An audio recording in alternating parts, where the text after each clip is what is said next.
We co-founded a real estate brokerage company in Qatar, and it was like a whole new type of challenge. Because you're a woman, does that play a factor? What are some of the things that you faced? One of the first challenges was that I was new to real estate as a whole. And the second thing basically was me being a woman, because to be honest, the biggest deals, they would be closed in a majlis. And majlis, usually women, they don't have access to. But I always say, women are always denied access to the big circles where the biggest deals or where the biggest decisions are always made. And who's denying the access? I don't think majority of men are like this. There's just some assholes they do this. If a beautiful woman works in real estate and she's interacting with a lot of men, some of them, they will like try to hit on her. As a woman, it is very difficult to have people take you seriously in the business. But mainly in real estate in Dubai are facing it. Do you feel like the same vibe it's in the US? If you're younger, you look good, then yes.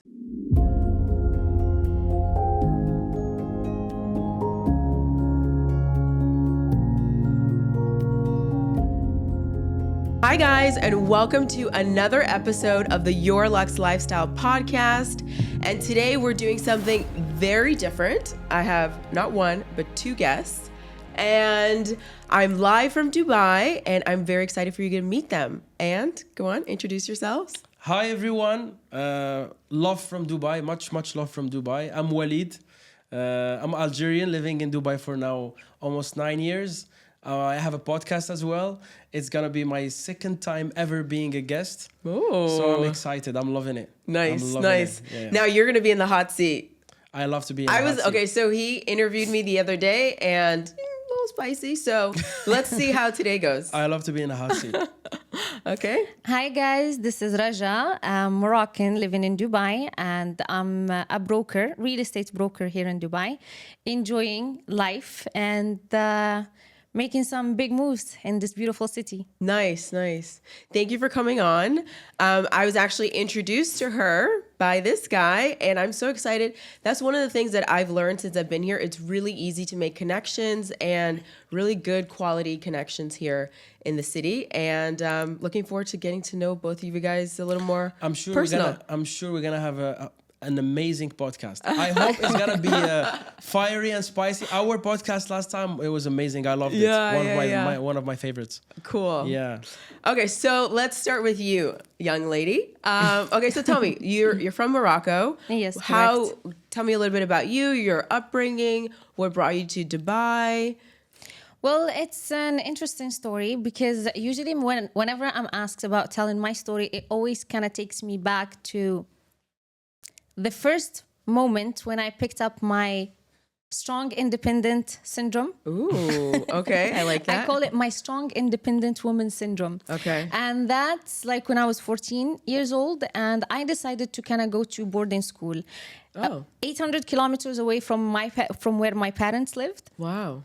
Yeah, like I was a bit of a nerd, and I kind of just Wait, hold on. So pause. So do you have siblings? Yeah, I do. Did they go to boarding school as well? No, Ooh, just so me. this is like you're okay, thinking outside the box. I like 100%. So basically, I just kind of decided that the environment where I was just didn't allow me to kind of be myself. So I wanted to experiment and go beyond that space where I was familiar with. Okay. I went to boarding school in a different city, 800 kilometers away from where my parents lived. Wow. It was Agadir. I did my high school there, and again, same thing. I felt like I needed a new challenge, so I moved to another city, which is Marrakesh, where I did my uni, got my master's there. Wow. Worked in hospitality like for a year or so, and again, I felt like, I'm outgrowing my space and I need a new challenge. Right. Yeah. So that's a theme I'm seeing. It's a consistent theme. So you like the challenge, you want to see something new, right? Take yourself outside of your normal comfort zone and see what else is there. Okay, so I'm seeing the theme here. Yeah.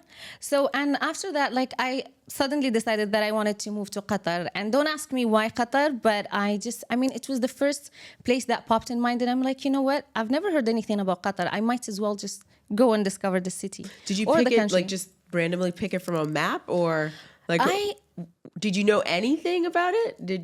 Have you ever visited there? Anyone you know went there? Nothing. No. I did Wow. not have any Okay. friends. I did not know anything about it. I applied for a couple of places outside of Morocco. Like I've applied for jobs like in France. I've applied to some jobs like in Italy, Okay. and also to Qatar. Qatar was the first place that responded. I was like, you know what? I'm not gonna wait. I'll Let's take just it. do it. Yeah. Exactly. I'm gonna take it like a sign from the universe that it's directing me Okay. in that direction. Yeah, it was And meant to be. Exactly. So yeah, and that's what I did. I just kind of packed and I left. I didn't know anybody. I didn't have anybody.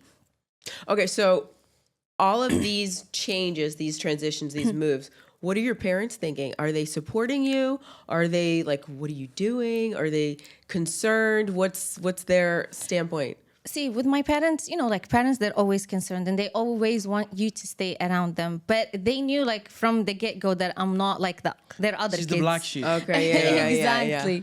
And The pink sheep. What's up, Dog? She's the black sheep. And they were like, to be honest, they were very supportive, and until now they have always been supportive of my decisions and of me wanting to explore and go beyond. That's great. Yeah. So I moved to Qatar. I worked with one of the biggest semi-governmental entities in there. It's Okay. Qatar Foundation. For a couple of years, I think I did 3-4 years with them. Okay. And again, I felt like, you know what? It's time for a new challenge. Wow. And that's when I got introduced to real estate. Okay. Wow. There. There in Okay. Qatar. Right. So after I decided I wanted to leave my comfort zone, I was kind of suffocated by what I was doing. I'm like, let me do something completely different. So along with another person, we co-founded a Wait. You almost said friend. So they're not friends anymore. You're not friends with them anymore? She cut you. Oh my God. Well, I mean, I would say we just decided to kind of go separate ways. Okay. But the friendship, the love will always be there. It's Okay. just, Okay. If you're watching, she still likes you. Okay. She picked up. You analyzed that as well, right? Yes. You felt it, right? Okay, go on. So, Sorry. yeah. She's in the hot seat now. So we co-founded a real estate brokerage company in Qatar, and wow. and it was like a whole new type of challenge. Like it was kind of basically getting to know the market. I've had like a background in sales. Like since I graduated, all the jobs that I've taken on, they were in sales. Okay. But real estate was a bit different to me. So kind of it was a very interesting learning experience. Okay. How was that? Okay, so some of the challenges, let's talk about that. Because you're a woman, does that play a factor? Is it because maybe you're not from there? Like what are some of the things that you faced? So basically, one of the first challenges was that I was new to real estate as a whole. So Okay, right. kinda- Just the market in general. Exactly. I just want to say something. It's nice that you asked this because we're gonna start where we stopped last time. We had an episode and we stopped at this point. We couldn't elaborate. Okay, on so that. it's part 2. It's somehow Yeah. a part 2 kind of. Yeah, I want to hear it as well. Go Okay. ahead. Yeah, and the second thing basically was me being a woman, because to be honest, Qatar is a very different market from Dubai. Okay.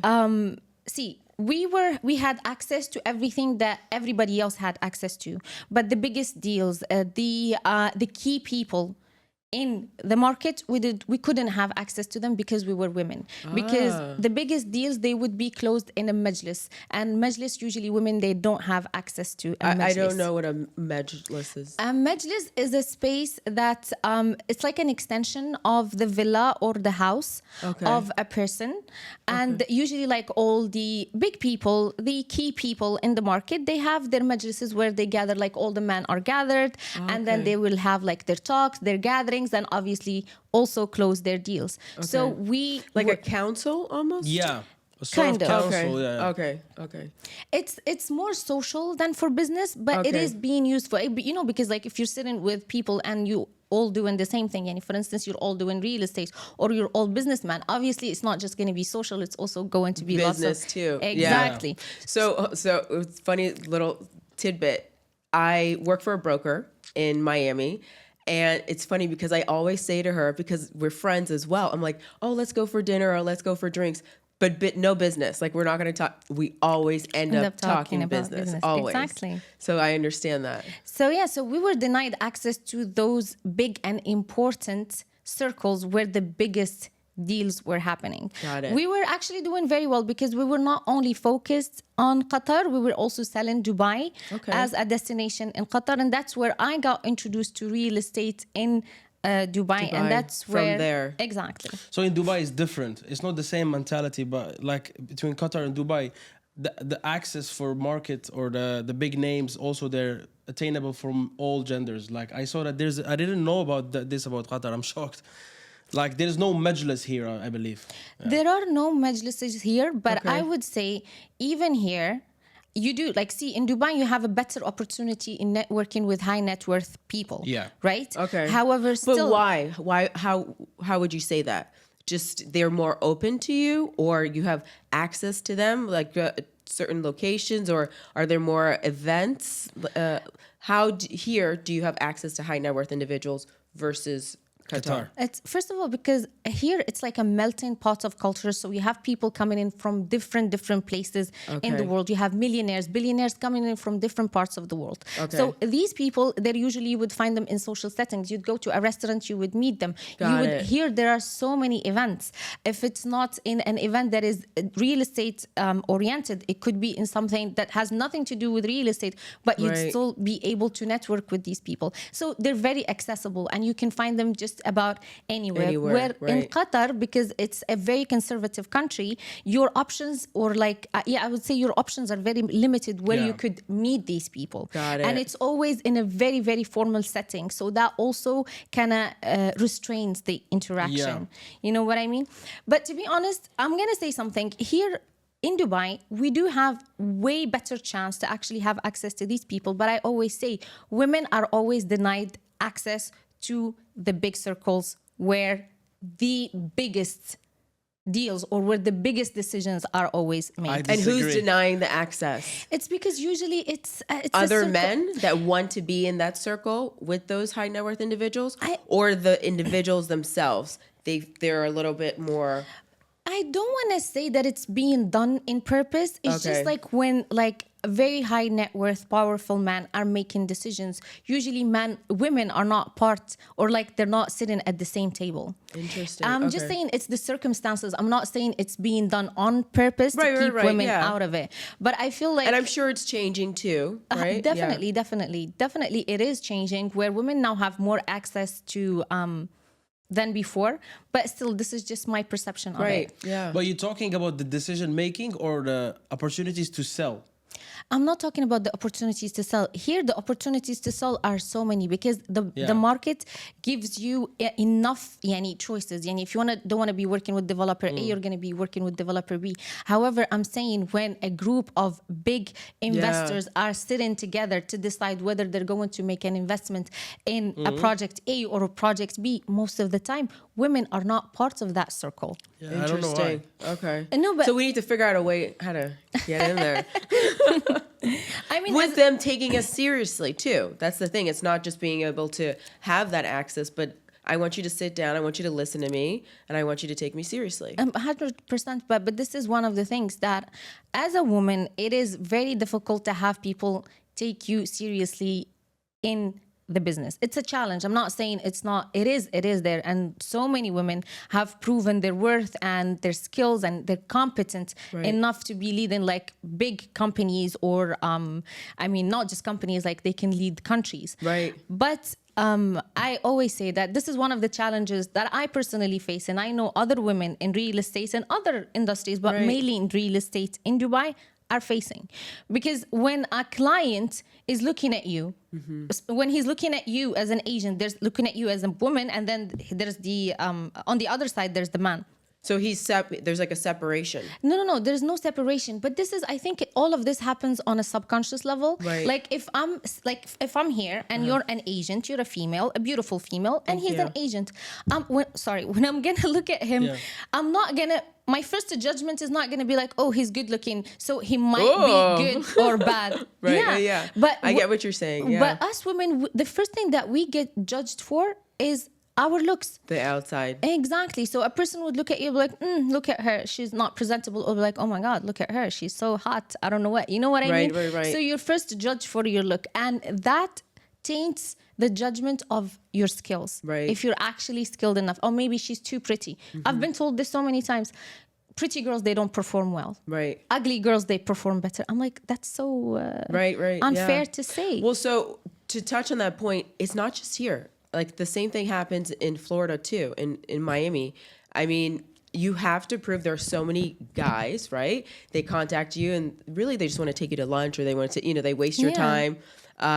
So there's a lot of like the pre-vetting beforehand that has to happen to make sure that they're serious.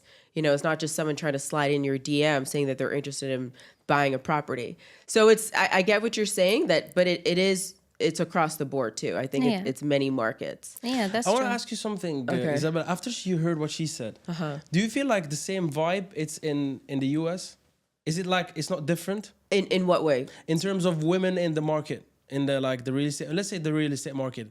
Do you feel like they are treated the same in the US as in here, like in terms of how they perceive them? I think that if you are of a certain demographic, I think that if you're younger, you look good, then yes. I think that they immediately are like, and I have other female realtors and they say the same thing. So you just have to make sure that you dress professional, that you keep the conversation, even if it's moving to a different direction, you kind of bring it back to business. And then also making sure they actually have the money first. That's you know? But do you think this is in the realm Guys of wrong? use it as a way to date women.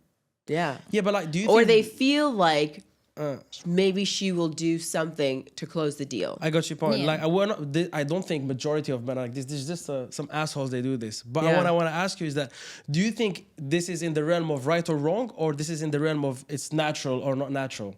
Because I see it as it's a natural thing that if a beautiful woman works in real estate and she's interacting with a lot of men, some of them, they will like try to hit on her. That's a natural Right. thing. Yeah. I mean, it's like going to a restaurant, right? Like Yeah. you walk into a restaurant, there's a bunch of guys, Yeah. right? You're going to get hit on. I think the difference is that it doesn't happen as much in other industries. And that's the part that's a little disappointing. Yeah, I agree. Right? Is for whatever reason, this industry, women in real estate get a little bit more stigmatized. Yeah. And they think we're just, they don't take us as seriously. Yeah. Versus, I think if I was an HR manager, for a company, it's not the same. But you're also not being approached Yeah, it's a different... randomly. I think that's also, it's I think different. because we put ourselves out there Out more. there, that's true. Right? And a lot of the business is networking, getting to know people. So we're exposed to more men than we would in a corporate. Yeah, but also I believe there's another factor, as lots of people, they have the perception, or lots of men, they have the perception that most of the female real estate agents are not educated, are not qualified, and it's just because she could not do anything else that she decided, you know what, I'm just gonna go and become a realtor, I'm gonna stop opening door, because people think that all what realtors do is just basically open door and send brochures. But sorry, I just Okay. want to tell you something. What you just said doesn't apply only on women. It implies on all people who do real estate. So there is this Yeah, but men stereotype. aren't getting approached by women left or right. They don't have to feel like they need to defend themselves. Like I feel even more so when if a guy's interested. Like I had someone the other day looking for very expensive rentals, and I just had to make sure. Okay, I'm gonna. Sorry, you there's didn't get no my cleavage point. showing. There's. Yeah, but you didn't get. She said people say that real estate women they're going into real estate because they have it's nothing. easy. No, but because they find nothing to do. Right. Actually, they say about all real estate people Right. that they jump into real estate because now I'm podcasting with a lot of realtors. They all. People perceive them as, you find nothing to do. You are good at talking and selling, and you choose real estate for the money. I think it's I see what you're all saying. genders. Like not it's an only- easy it's not a gender profession thing. to get into. I don't think it's or easy. or that's it's easy the to thing. get in, but Right. it's not easy to prevail To and propel stay in. also. Yeah. But to circle back to her point, the thing is, like with men, and I always tell men this because especially men, male real estate agents, I Yeah. tell them this because so many of them, and I've experienced this personally, where they tell me, it's easier for you to close. The client is just gonna come with you and he's gonna see you and he's gonna close. I'm like, no, it does not work like that. Come on, it helps a little bit. No, Come on, guys. no. Actually, it makes it more difficult for me, and I'm telling you from my own experience. And I always say this: it's a lot more to prove. Exactly. It's not even about proving. I'm just talking because I'm on social media. I create content for real estate on social media. So obviously, lots of my leads, they come through social media, right? So if me today, Raja, as a female, let's suppose that you're a real estate agent, you're a man, right? We're going to be receiving leads. Most of the men that are inquiring about a project with you, they're not interested in you because they want something from you, or they think they can get something from you. They're contacting you or they're reaching out because it's a genuine inquiry. While with me and most of the females, you have to kind of like filter. The weeding out, like the filtering process is heavier. It's more than work. It is more work, more energy. So you can only imagine, like in one day, how many leads I receive. Let's just say that I'm receiving 100 leads from my social media a day. So I promise you that out of 10, 8 are not serious. Only 2 people that are actually inquiring, and still those 2 people, I have to make sure they're not just using it as an excuse to start a conversation. Because I'm telling you, there are people, I don't mind, I always say this. So they kind of use it as a dating app. But that's the thing. The approach, That's the thing. And this is what upsets me, and I keep telling people, especially people who approach me and they start asking me about real estate, and then 2 weeks into finding options and through the process of actually trying to find something for them, they're like, well, you know what, you're so pretty. I'm like, thank you very much, I know, but are we? But what else? Exactly, what then else that's what you gotta like. Exactly. But guys, let's be honest. I worked in a different industry in sales. It's luxury, and women, they sell easier than men. First of all, because it's fashion, they understand it better. All right, it's related to taste, and it's a look. It's like you wear something, and there is nothing better than a woman to advise you. Right. And women, they tackle a client from an emotional standpoint. Right. Men, they tackle a client from an analytical standpoint. 100%. And real estate, sometimes it's an emotional thing, especially luxury. Someone who want to buy a luxury villa, there's no he don't need the villa. You're selling the lifestyle. He don't need the villa, he wants it. A want, it's desirable. It's like emotions. And I think you have your let's say, pool of sales, and we have our pool of sales. But I noticed that women, they are especially like in something that people use it as a lifestyle, clothing, housing, and all of that. I think women, they even can surpass men in terms of sales. I know weeding out the bullshit from the right is not easy, but the c'est la vie, it's nothing is you have it. I mean, I guess I guess the good way of looking at it in a sense is that because we're women, because we look good, not to sound egotistical, but that's also kind of like the net, also look good. right? It gives us that edge over a guy. Also, right? True. I mean, that's the one positive we can say. It's like, it's that fishing net. We have a wider fishing net than the guy. A lot of fish, guys.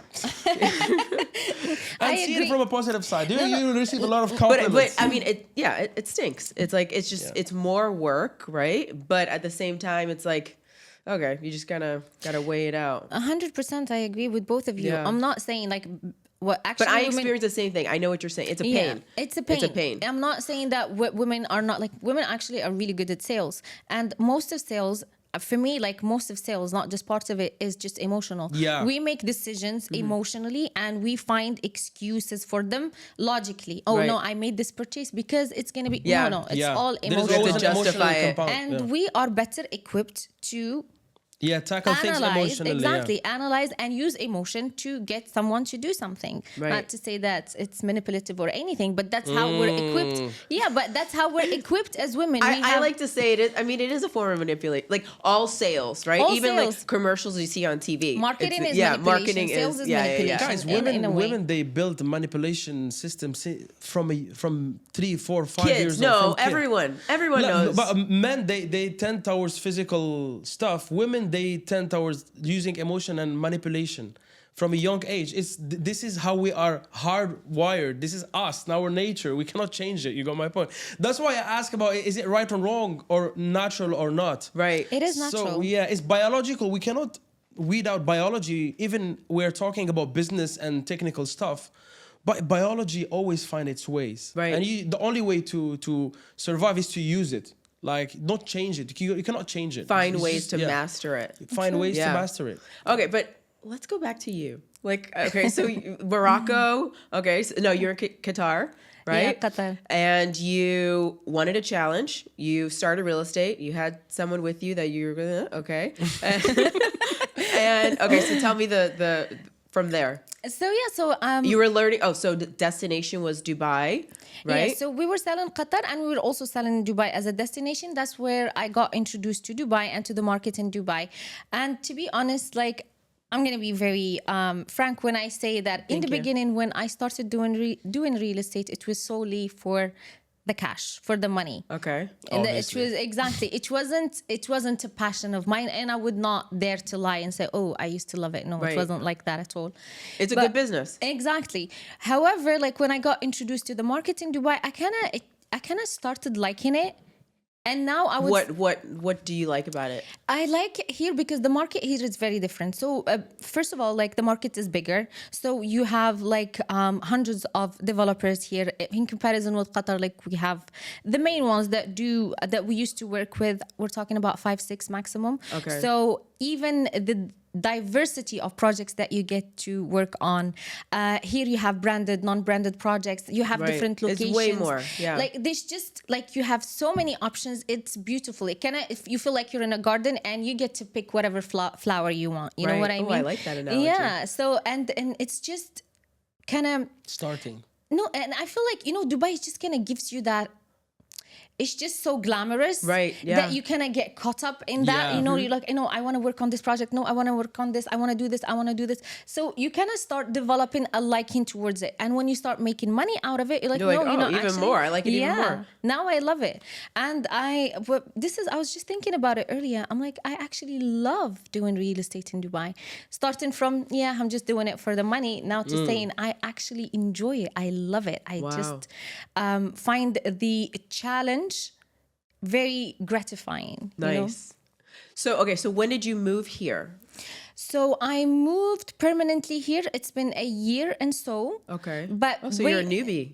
Yes. No, but in the real estate, she was selling Dubai from Qatar. Yeah. Right, you're right. So- but the lifestyle, now you're a resident? Resident. Yeah, resident. resident. Yeah. Okay. So for the past 5 years, we used to sell Dubai as a destination in Qatar, and I used to do lots of back and forth between there. Like whenever we have clients, we would come here and all of that. Okay. So the Dubai experience was not new to me when I moved here. But You were familiar. You already knew the restaurants, you knew the projects. Okay. so, I think people who lived in Qatar or Saudi and they do real estate and they move permanently to Dubai, it doesn't feel like they moved because It's very especially if similar. because they Okay. work in real estate, they have to be here. Right. And I heard the same from Interesting. Saudi brokers. They sell a lot Dubai. So just to add on what you said. Okay, so I just have a question just to compare, because this morning I actually, with the jet lag, I can't really sleep. I was comparing real estate here to real estate in Miami. And so one of the things that you have to be licensed based on the state. So I can only do real estate in so many other states based on my Florida license. So if you are here in Dubai, you can do real estate in any other area, or how does that work?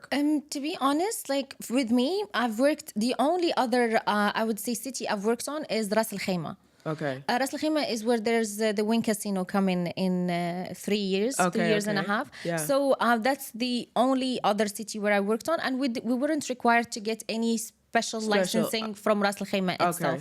However, we were advertising it here. Okay. You're No, asking from meaning Qatar. because you Yeah. lived in From Qatar, Qatar to and then doing the real estate. Like I wouldn't be able to do that.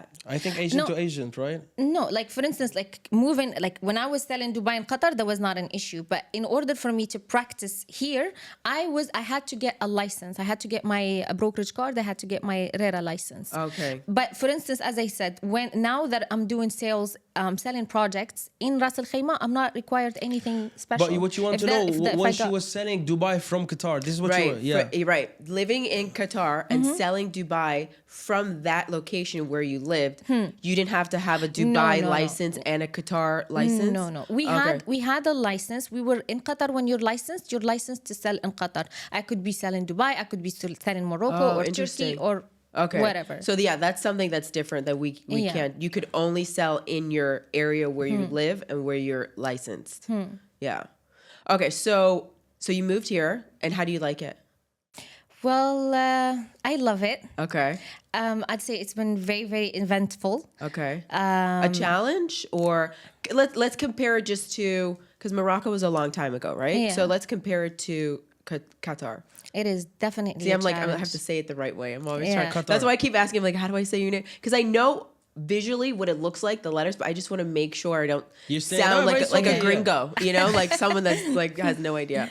Okay, so comparing the present life or the recent life Well, there. definitely the whole purpose of me moving here, it's because Qatar became a comfort zone for me. Okay. And I just do not do well in comfort zones. Okay. I just feel like Why? What do you feel like? I want to understand that psychology. Like, do you get to a point where you're like, ugh, are you bored, or is it more of like you get annoyed by everything? What is it? I think it's boredom. No, it's not just boredom. I feel like khalas, when I get to a point in a space, because it's been a pattern since I was a kid. Like I Yeah. told you, I left home when I was 14. Yeah. Right. So whenever I'm in a space and I feel like I have no more space for growth Okay. in that area Got or it. in that environment, I feel suffocated. It's like there's a roof that's right above you, and you want to move past it. And that's where you're like, I need to figure out a way to get around there. Exactly.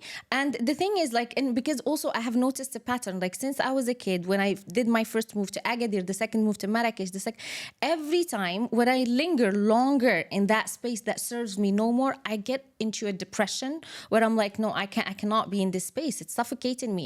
I need a challenge. I need to feel alive. And I Interesting. think I always love that. associate the feeling of being alive, it's with being on the move. Yeah, like you have to move. You have to do something. I have to move. I have to feel like I'm evolving. When I don't feel like I'm evolving as a Yeah. human being, whether it's on a personal level or on a career level, Right. I feel like I'm kind of slowly dying. Okay. So I need to get out of this Yeah, place yeah. and go somewhere where I'm gonna be feeling challenged.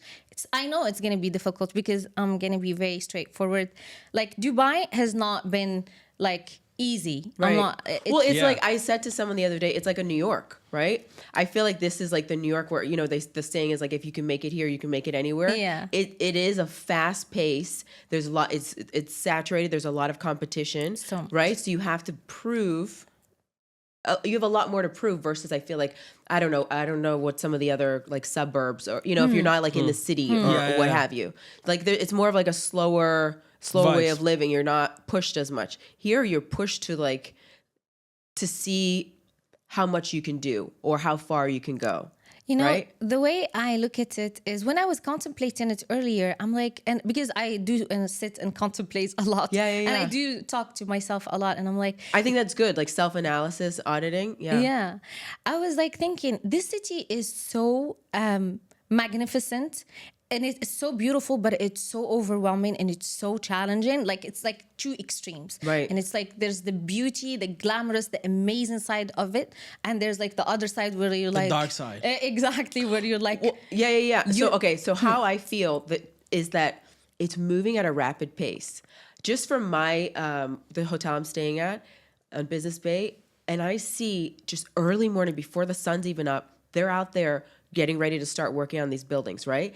And it's like every day it's moving so fast, you have to move with it. Yeah. And if you're not moving with the momentum that the city is going with, You're left out. then you're, exactly. So you need that energy. And that's the thing. So the way that I've analyzed it, it's either makes you or breaks you. Right. So if you make it here, you can make it anywhere. This is like for real. I have a question for her, if you Okay. don't mind. Yeah. No, go ahead. This is like a free for all. You always reach the top of wherever you are, and then you go to the next better. What do you think is the next better stage if you will conquer Dubai? Do you feel like Do you think you're there is an upper place, like a better place than here? Or you're saying I- location-wise? Location-wise, Okay. Location-wise, geography. Because with her, the way that it sounds like it could be a different career too. Yeah. Like it Oh. may not just be location. True, right? That's a different angle Yeah. to see it. see, for me, the way I look at it, that now I'm on a mission here. What's Right? the mission? Well, the mission is Becoming a basically Dun dun dun. That's where you need like the Mission Impossible thing. Like, no. I'm gonna be very honest. It's not just. It's not related to just career. Like career, okay, I'm building my career and everything, and I have like a certain strategy that I'm like following. But I want to see how far can I push myself, on a personal level. okay. Like, Do you mind saying what some of those like goals are, or what you're trying to push yourself to? see, here when you're especially working in real estate in Dubai, you have to be literally, you need to be like gladiators. Yeah. You need Put your armor on, strong. literally, like you wake up, you sleep and wake up in your armor. Wow. Yeah, there's no taking off the It's a armor. war zone. Okay, so you want to know something that I do a lot of, like, I don't know, I guess I'm crazy. No, I am crazy. I know I'm crazy. I'm crazy, but I'm cool. There's something I've noticed for so many people that I've spoken to since I've been here. There's a common thing, and I haven't said it out loud, but no one sleeps. I don't sleep. I feel like was just everyone telling I him, talk oh my God. to, We're talking about it today. It's just the, and I ask, I'm like, when do you sleep? Oh, I don't know. I don't. And I've actually calculated by the time like I spoke to someone last, because even my WhatsApp, like at all different hours, my WhatsApps are going, or I would message someone because of my jet lag, and they answer me back right away. I have I'm like, an answer for that. Whoa. I have an answer for that. Basically, because I worked in retail, I can burst your bubble. Basically, Dubai is a night city, so shopping, everything opens at night.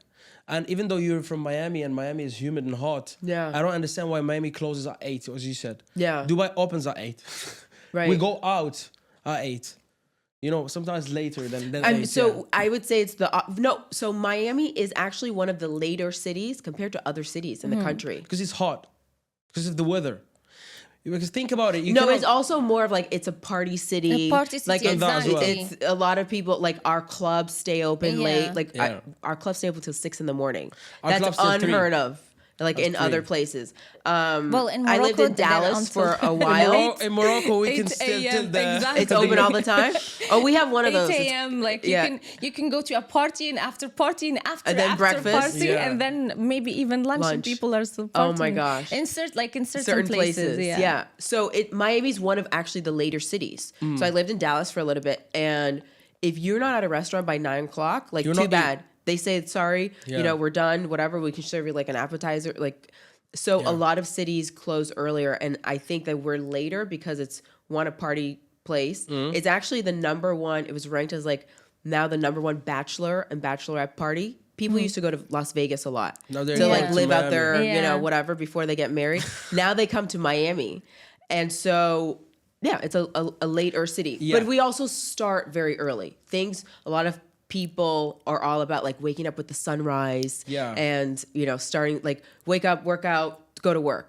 Right. I think also, and I see it on myself and I can see it on other people. In Dubai, there is a lot of people who started something.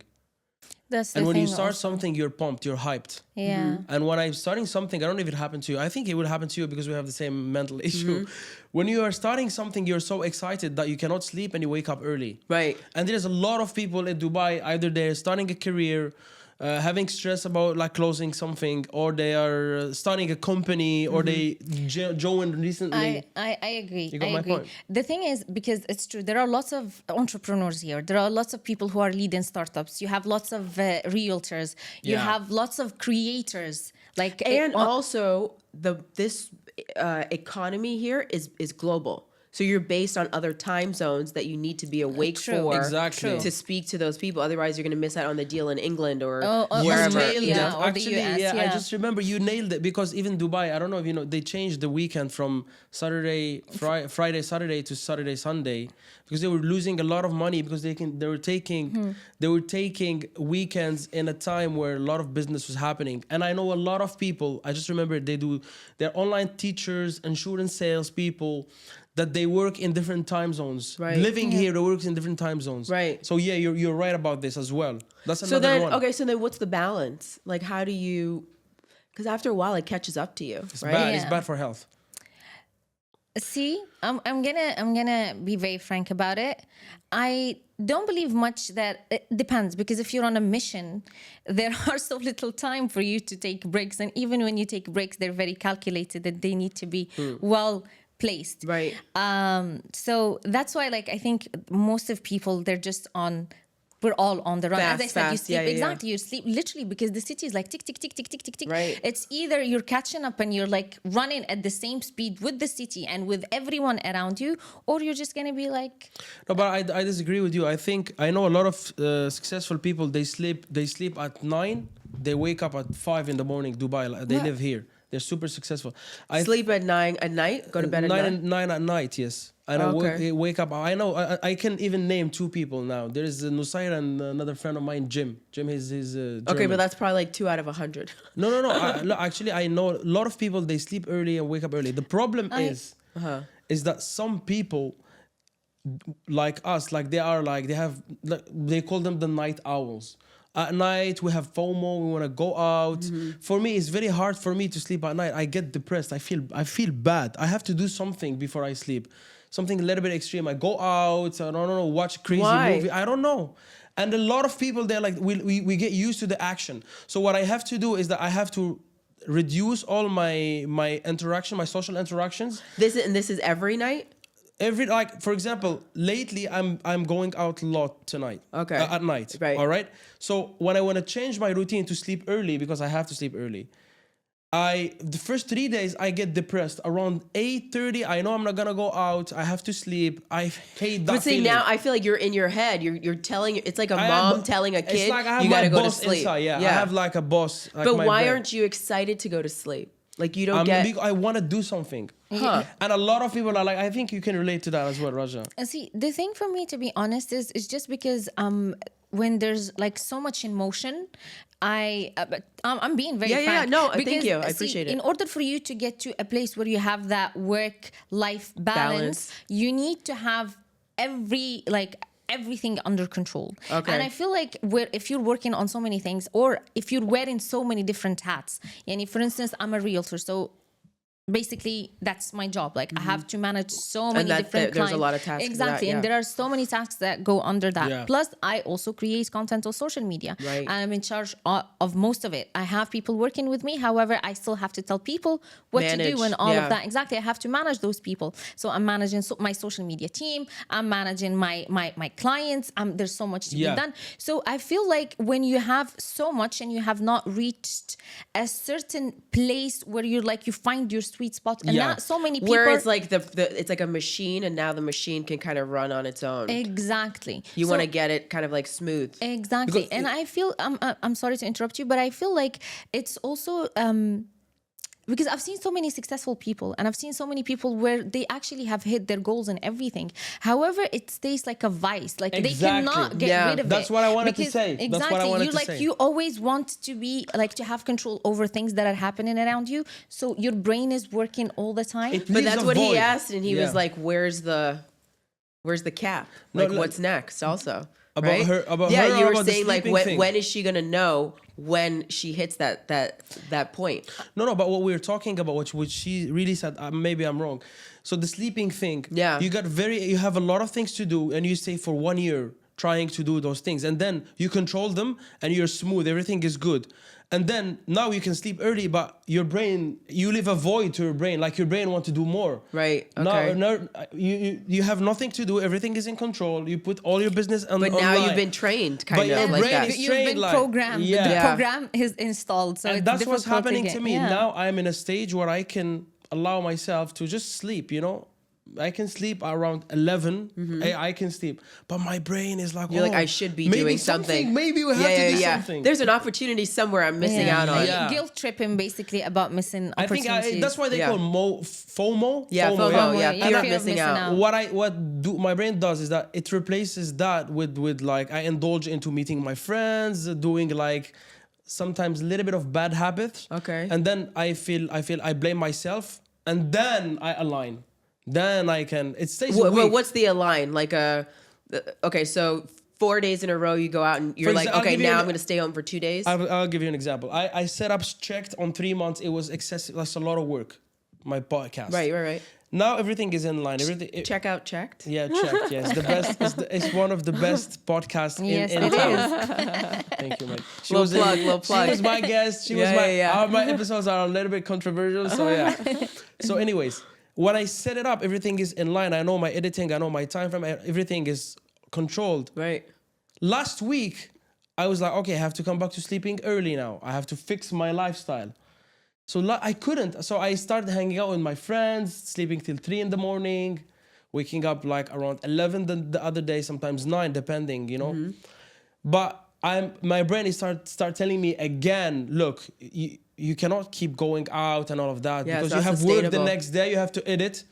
So I am in a spot where I know next week I'll be like coming back to my sleeping time. Like I sleep early, I wake up early, sleep early, wake up early, and I come back to the normal thing. Okay. So there's always 3-4 months in 1 year where I go very hyper, and then after I go hyper, I kind of indulge into like like bad habits, Right. and then I come back to normal. I come back to like good habits, sleeping early, waking up early. My sports schedule get like better. Okay. Like even you can see it in my face that my face is better. But yeah, it's like that's what's happened after war. Okay. You need a little bit of party. Yeah. And what's your sleep schedule like? Well, usually I do my best to sleep early, like around 11, 12. That's because, early. Yeah. That's early for us, believe me. Yeah. Because to be honest, like most of the time I would stay working up late. And as you said, like I have meetings with people from Australia, from the US, and the different time difference is 9, 8, 10 hours, Right. which is a lot. So, and the thing is, I'm an early bird. I'm not a night owl. Yeah. So by default, 5:30 a.m. I am going to be awake. But the thing is now, because I have so much going on and I'm like, there's so much that needs to be planned. There's so much. Done, yeah. Yeah. And I'm living inside my head, literally, as in there's so much, Yeah. so many The people. to-do list is constantly going. Yeah. Exactly. So now, literally, I was telling him like Yeah, we were yesterday, talking, yeah. I slept at 2 a.m. I had to force myself to sleep at 2 a.m. and I woke up at 5 without an alarm, without anything. And it's Wow. just like that. Yeah, Yeah, My it's- body it's knows when programmed. the sun is up and I'm like, okay, Raja. Okay, It's time to go.